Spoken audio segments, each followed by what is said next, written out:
Thank you, Chairman, for the presentation. And I would like to start with acknowledging Dr. N.K. Singh, Dr. Vijay Kumar, and I have a fit family group on social media, a lot of them, and team RSSDI 2020 who have done a wonderful job and given this opportunity to all of us. My flow of presentations would be something like this: introduction, the exercise type, intensity, and benefits. Glucose and sports in healthy and in diabetic, is it different? How do we monitor glucose in the sports or exercise? What does the guidelines say? And most importantly, the exercise should be a prescription, the fit principle, it could be the new normal. Bouchard was the first clinician to introduce the intelligent use of exercise in treatment of diabetes. Exercise should be slightly differentiated from physical activity. Exercise is a subset of physical activity which is planned, structured, and repeated regularly with a purpose. An essential component of exercise is maintaining good nutrition, which I'm not talking much about in this presentation. A refreshing sleep, adequate rest, and recovery are integral ingredients for fruitful benefits of exercise and recovery. Before we jump into it, we always talk about the intensity of exercise, sedentary to high. How do we make this classification? What is sedentary, what is light, moderate, vigorous, and high intensity? It is based on objective measures like the MET, which is nothing but a unit of intensity equal to energy expenditure at rest. Means 3 METs if I have used, that means 3 times the energy I've used what I would have used during stationary sitting. The other measure is the VO2 max, is the maximum rate of oxygen consumption measured during incremental exercise, typically on a treadmill. The other measure is the Cleveland Clinic Rate Perceived Exertion Scale. That scale ranges from 0 to 10, from nothing at all to very, very heavy work. And that is usually a subjective measure, not an objective measure like the MET and the VO2 max. The other important parameters to draw is heart rate recovery, is the decrease of heart rate at 1 minute. At the end of 1 minute post exercise, how much your heart rate is recovered. That's also an important point. Descriptively, if you want to talk, which is more easy for us to understand, sedentary means almost doing nothing. A light is a light category says an anaerobic activity that does not cause a noticeable change in breathing rate. So you are comfortably breathing. Moderate, vigorous, and high are based on whether you can maintain a conversation during your exercise. Of course, in high intensity exercise, you can't do more than 10 minutes like the like the HIIT training. So the broad category of exercises is aerobic versus anaerobic. So what does this mean to the neuromuscular adaptations, and also what is the metabolic implications? Of course, the other entities what we talk about is the HIIT and the high intensity intermittent exercise and the sprint interval training. Aerobic, as we all know, this exercises uses oxygen predominantly, unlike the anaerobic, and it is by the slow twitch muscle fibers. Like if I am running, it's aerobic, and if I start sprinting, it becomes an anaerobic because the fast twitch muscles gets into play during this time. So what are the neuromuscular adaptations for aerobic versus anaerobic? Aerobic predominantly has motor sensory functions and symptoms of DPN are improved. In anaerobic, as we all know, muscle strength, muscle fiber size gets improved. And what does this relate to metabolic adaptation for us? The benefit wise, we all know that aerobic exercises are very, very good for CV risk reduction, and it improves our oxidative capacity.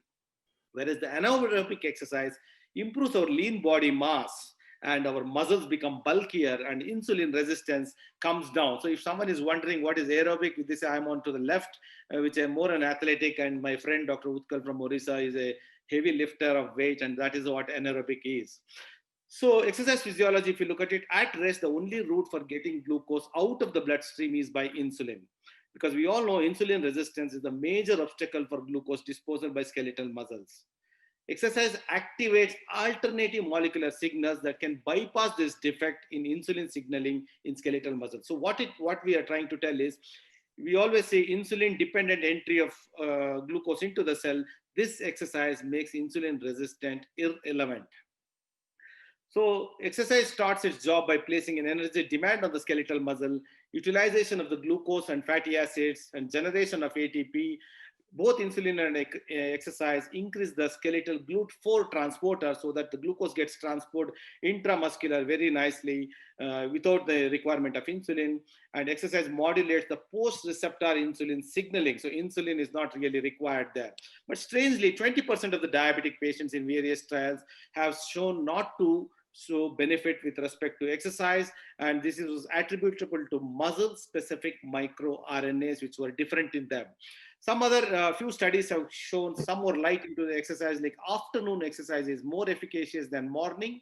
Higher intensity exercise is not more effective than lower. We used to think higher intensity, bigger benefit, not so. SIT protocol. This is a protocol where intense intermittent training is done for 3 minutes within a total commitment of 30 minutes, is as effective as the 150-minute exercise, aerobic exercise, what we generally advise our patient. That's why people were thinking current guidelines should be amended to specify post-meal activity, particularly when meals contain more carbohydrates. So there are a lot of trials which have shown post-meal, when they have done walks, the glucose, postprandial glycemia comes down. And resistance training, as I explained in the anaerobic activity, is important, more important in reducing the insulin resistance and better for diabetics. So in a nutshell, acute adaptation versus the chronic adaptation, I'll draw your attention to this straight line. In the pancreas, the acute exercise causes increased glucagon and reduces insulin to prevent hypoglycemia and improves the glucose uptake in the muscle. Chronically, over a period of time, it improves the beta cell function and host of benefits by improving fat oxidation, improving the muscle mass, insulin sensitivity, and so on. Of course, the other parameters and the cardiovascular system and adipose and hepatic system, we won't touch it here for the want of time. And the mechanism of benefits, how does this, what are the genes which play a part in it? If you look at it, there are three most important things are the PPAR, coactivator 1 alpha, PPAR beta or gamma, and pyruvate dehydrogenase kinase 4. These are the three important genes, metabolic fuel genes, which orchestrate within the muscle and increase expression for functional response. So when we do this exercise, what it translates through these genes, genetic and epigenetic programming happens. And ultimately, if you look towards the bottom of the screen to the right side where I'm pointing, it increases insulin sensitivity, increases oxidative content, and increases mitochondrial content beneficial to the diabetics. So what are the factors affecting glucose response to exercise? Because its understanding is very important if you're trying to manage athletes, especially you're not just talking about exercise, you're talking about athletes here. So duration and intensity of exercise, type of exercise, what is the prior metabolic control, current blood glucose control, and if he's on what medications, if on insulin, the type and timing of the insulin, and what food was given, and also the muscle mass and conditioning. Is the person who was doing the exercise is used to it or not, and what is the degree of stress, which also is should be taken into account, because it's not just the exercise, the stress at competing at that level also becomes very, very important for us to consider. So blood glucose monitoring is of paramount importance. It should be done at least every 30 minutes throughout the exercise is the recommendation. It should be done 1 hour before starting, and at least 2 measurements thereafter is what is recommended. A diabetic athlete may end up with 6 times checking of blood glucose. That's why I put this continuous monitoring of glucose photo on the top left of the slide, so that could be utilized in such circumstances more than just checking the SMBG. The blood glucose value, if it is less than 100, we should treat it with 10 to 15 grams of carbohydrate, recheck it, and then only allow the person to do the exercise. If it is between 150 to 250, they are fit to go. If it is more than 250, especially if there are ketones are there and the sugar is more than 350, we should better not to allow them to exercise. If it is 250 to 350, and if the ketones are not there, then we can still allow them to exercise under supervision. The key to management of diabetes in exercise or sports is to avoid this hypoglycemia. Always carry some sugar. Emphasize on graded exercise. Don't overdo it at a time. And preceding the exercise, very important, ingest slowly absorbing carbohydrates to replenish the liver and the muscle glycogen reserves, especially when we do runs for long duration. This is very, very important. Otherwise, suddenly the person may go into hypoglycemia because the glycogen reserve becomes less there. And decrease the insulin dose. If it is a planned exercise, definitely decrease the insulin dose, especially if you expect the insulin to peak during the peak exercise time. If it is an unforeseen physical activity, all the medications has already done. So what can you do is to increase glucose consumption immediately before, during, and even after the activity, because sometimes the exercise can continue to work in a better way to reduce the hypoglycemia and can cause worsening of hypoglycemia. That's why if the intensity of the exercise is more, it's always advised to measure the person's blood glucose level before he retires, so that we can avoid nocturnal hypoglycemia. And almost most importantly, do not inject insulin to the arm or the legs if they're using that too much during the exercise. Because of the excess blood flow, the insulin absorption can be faster, and again the risk of hypoglycemia could be there.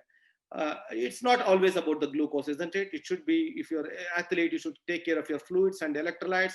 Very, very important. Sweating rate is very important to take into account, which could be about 0.5 to 1.5 liter per hour, and it can be double if it is hot and humid conditions like Chennai or Mumbai. If someone, because I had this experience when I was running the Mumbai marathon, it's totally different from running what in Bangalore.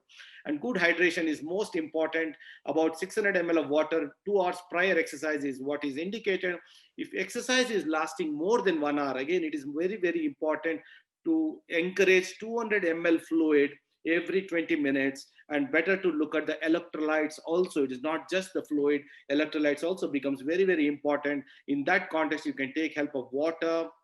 Regular and sugar-free squash and isotonic sports drinks are available. So please individualize your patient when we treat it. Interrupted sitting is another upcoming thing. It is not athletics, but for exercise as an advice, interrupted sitting should be taken, and ADA is taken into the guidelines, because we all know sitting is the new smoking, and you've got to avoid that if you're sitting for long periods.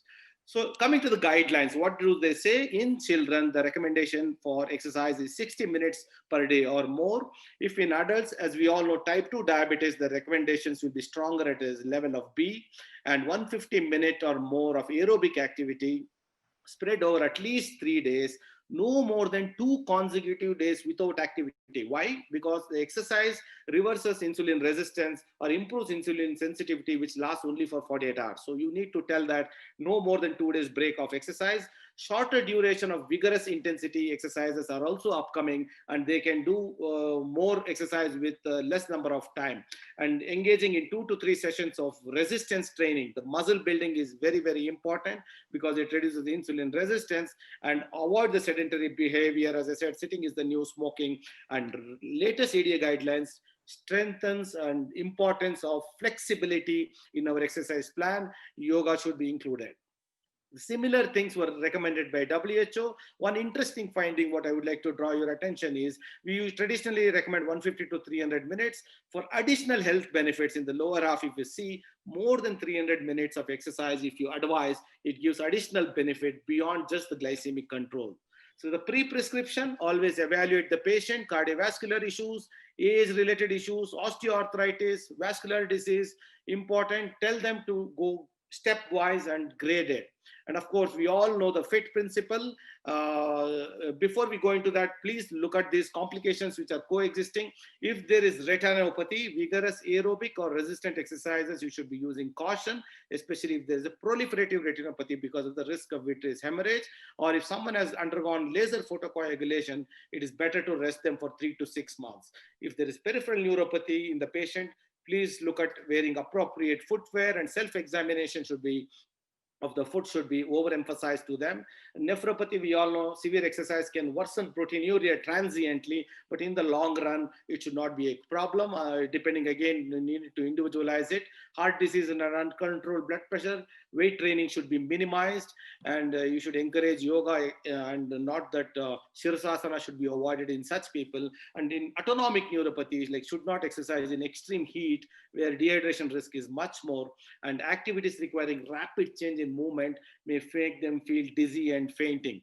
So this is what I follow, not in everyone, but this has become the new normal exercise prescription. So we should look at the frequency, intensity, time, and type of exercise should be avoided. Now we have to move to the next block, and please see if the patient's mindset, how is it? He's not active, but he has no intention to become active, or he's not active, but he has intention to continue exercise.